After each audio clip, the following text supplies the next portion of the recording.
early on when I started making these videos, there was some concepts that came up that, felt right, but you don't know, right? Our minds spin narratives and they like things that are seemingly logical or neat.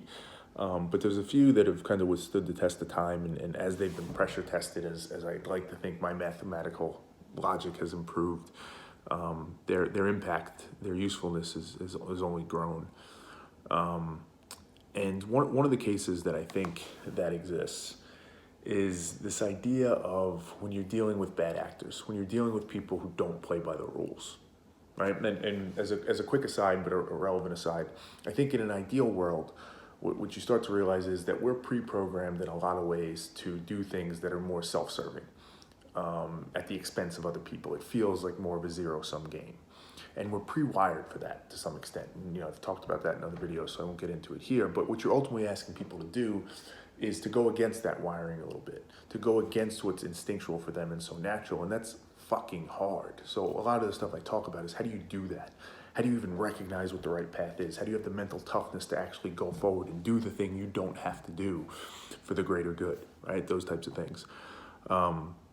So that's you're dealing with that already, but then you layer on top of that the complexity of bad actors, people that understand some of that and they want to exploit it. They want to just be self-serving, and they see an opportunity in that. When you're dealing with people like that who are willing to break the rules, who are willing to do whatever to get to their objective, and maybe even understand the flaws of the mind and are willing to exploit it, I think you have to be particularly efficient, particularly big L logical in your approach if you're going to overcome that. It's super hard to overcome. So an example that I think about a lot, and the parallel maker, the illustration is, if anybody's ever seen the movie 8 Mile with Eminem, there's a scene at the end where he's having a rap battle, and he's going against somebody who I guess, if I remember the movie correctly, is kind of better than him at rapping, arguably. And like the whole idea of the rap battle is to insult the other person. There's so many things he can insult about Eminem's character. It's so easy. There's so much shit that's happened to him that the guy can go after. And he's afraid he's going to lose because of that. Because ultimately the audience is going to decide.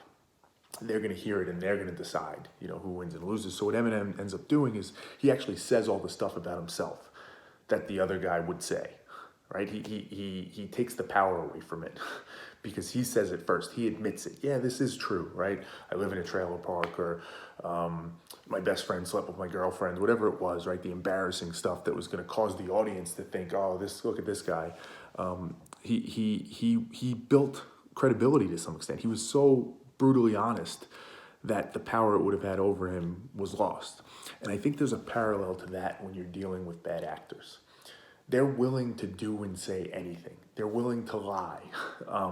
They're willing to exploit the fact that certainty doesn't really exist and truth is super hard to find, and they can take advantage of that because their goal isn't truth. Their goal is their own benefit. So if your goal is truth, well, now you're kind of fucked because I have so many more tools and weapons at my disposal. But I think that Eminem approach can hold there too. To me, it's brutal honesty. Hey, I'm going to put it all out on the fucking table because I believe, listen, I'm flawed. I make mistakes. And if I do, I want to know it.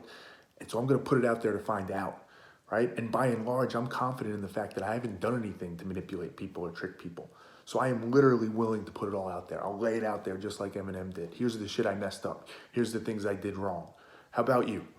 Are you willing to put it all out there? Are you willing to show all your cards in a brutally honest way? And that puts somebody who's a bad actor in this situation in a really tough spot. It takes away the things they would normally use to discredit you. You gain so much credibility from that tactic starts to go away. And again, now they're put in a position to say, hey, I've put it out there. Are you going to put it out there? Can you put it out there? Are you confident enough to put it all out there? And it puts them almost on their back foot a bit, right? And I think that's got to be the key. Ironically, or maybe not, maybe it's a beautiful poetic twist.